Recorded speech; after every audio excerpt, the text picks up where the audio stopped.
The doorbell rings. That annoying ding-dong, normal during the day, but annoying when it wakes me from sleep close to midnight. I dozed off watching what turned out to be a terrible movie. When my wife left in a cab, I had some free time, no more kids at home to worry about. I procrastinated, waiting for my wife to get home from her bachelorette party. I had gotten into the habit of waiting for her. I wanted her to feel uncomfortable sneaking home after the bachelorette party, because things in our house were not the way they should be after 25 years together. With tomorrow being 3 weeks until our 25th wedding anniversary, it was something to look forward to, a big family celebration. But it wasn't meant to be. My wife turned out to be a cheater. I had no intention of being in her life when that milestone anniversary came around. Just yet she didn't know what I knew.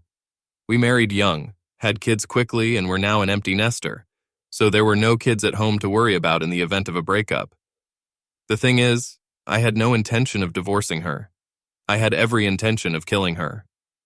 I found out 9 months ago that not only was she cheating with her longtime boss, but she had probably been cheating on me for several years. It just so happens that her boss is my brother Jake, my big handsome brother who was the favorite son in the family, the guy 2 years older than me, the life and soul of any party, and in whose shadow I had lived my entire life. I discovered their betrayal many months ago when she accidentally left her phone open as she left to get ready for a bachelorette party. I picked up her phone to give it to her and pressed a button, really accidentally, causing the screen to light up and a message notification to appear with the first few words clearly visible. Why did she have a message from my brother at home? They were together at work most of the day. Even more disturbing, the message couldn't have been clearer. Is my beautiful girl ready? That was all that was quoted in the notification, so I opened up the entire conversation with Jake and was able to see that message and more. Are you ready to spend time tonight at an expensive hotel? I'll see you in room 245, just come to the room, see you at 7:30. Sorry we can't stay the night, but I guess you'll have to go back to your brother's place.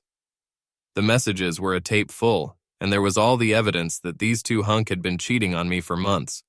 What really pissed me off, even beyond the obvious betrayal, was the way they talked about him providing what I couldn't. My wife joining my brother in mocking and degrading me as a man, a lover, a husband. If my wife was aware of how my feelings for her had cooled over the past few months, she hid it really well. Sure, there were times when she asked if I was okay, when we spent quiet evenings without talking, without touching, without the tender gestures common between husband and wife. I always brushed it off as nothing, hoping it would at least bother her. Apparently it didn't bother her that our bed life had been seriously curtailed. She probably didn't notice because from their reports it appeared that her needs were being met 4 times a week, and when you can at work, and every Friday for bachelorette party. From the messages, it must have been a relief for her not to have to pretend she enjoyed making love to me. If she didn't love me anymore, she could have ended our marriage and slept with whoever she wanted. But instead, she occasionally made love to me like the last, I won't say who. I would have preferred a divorce even though it would have been painful as I loved her completely before I saw that fateful message. The only exception to our loving life occurred when my brother and his family went to Florida for 2 weeks. It seemed as the first weekend without him approached, she became more and more in love. She would snuggle up to me with her whole body late at night and early in the morning. I had angrily engaged with her twice in those 2 weeks, but most of the time she was clearly puzzled by my lack of interest. I wished I could resist her even more, but not only did I need a little relief myself, but I didn't want to ignore her completely. Then she would realize that I knew she was a cheater. So why didn't I just confront them? Easy, I was working on my plan to kill them. Yeah, you thought I was a doormat for these 2 cheating men.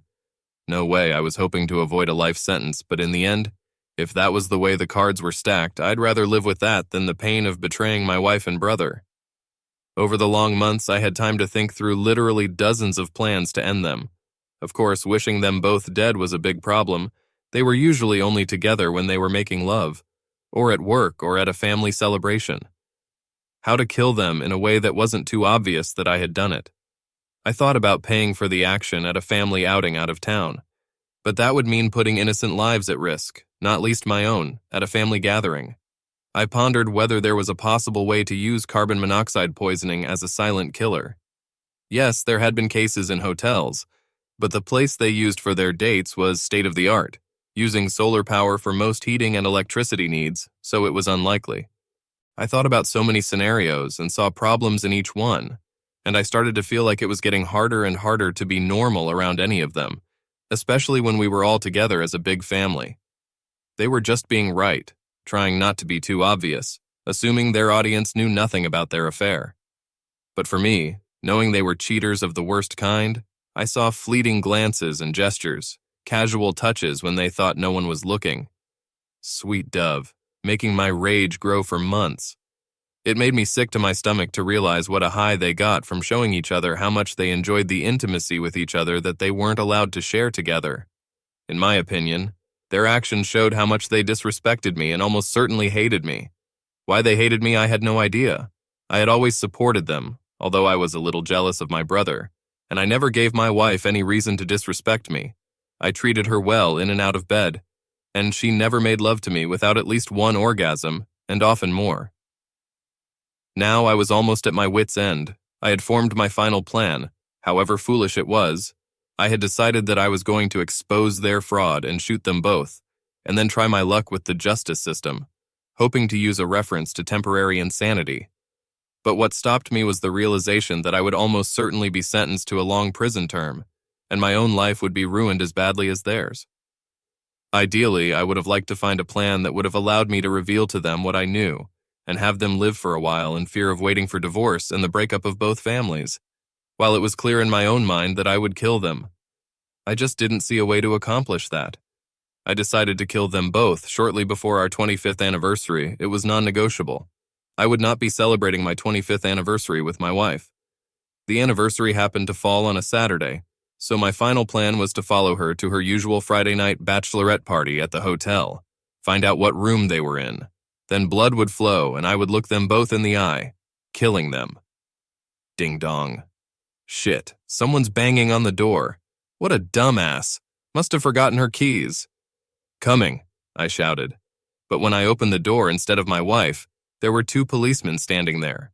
The older one told me who they were, Officers O'Reilly and Bukowski, and could they please come in? I invited them in and they looked so serious before O'Reilly spoke. Sir, are you Mr. Richards, Irene Richards' husband? I nodded in affirmation. He continued, Mr. Richards, I'm sorry to inform you that your wife was involved in a fatal car accident this evening. Sir, your brother Jacob was driving the car they were in, and he too lost his life. Before he could add anything else, I started giggling like a maniac. I couldn't believe my luck. Not only had I been saved from jail, but we had long-term insurance policies, one of which was to pay off the mortgage in case of death, so that the remaining spouse wouldn't be forced to sell the house. Of course, the mortgage was almost paid off by now, so it wasn't such a big burden to remove, but there was another policy for $500,000. Not only would I not go to jail, but I would greatly improve my financial situation. The officers looked at me with concern and asked if they could get someone to be with me in this tragic hour. No, officers, thank you for your concern, but life had just done me a favor. These two had been having an affair for over 9 months. I spent most of my waking hours trying to figure out how to end it. It's over now, it's natural. Officers of justice. I'm fine, in fact I'm going to have a drink to celebrate. Would you like to join me? They of course declined, being on duty. Not to mention they thought I was a bastard for rejoicing at the death of my wife and brother, and they left, asking me to call the morgue tomorrow morning to make a proper identification. I thought I had acted wisely in not telling them that I planned to kill both of the traitors in less than 3 weeks. There was no point in provoking complications. I'd already shown my true feelings to the cops, but I'd play devastated husband with my friends and family for a while until I could collect the insurance money to pay off the mortgage and replenish my wallet. I slept like a baby that night, and went out the next morning to make sure they hadn't come back to life during the night. When I got to the morgue and I examined both bodies, my sister-in-law, my brother's wife, couldn't get over it and asked that I identify both Jake and Irene. The orderly warned me, gosh, what a mess.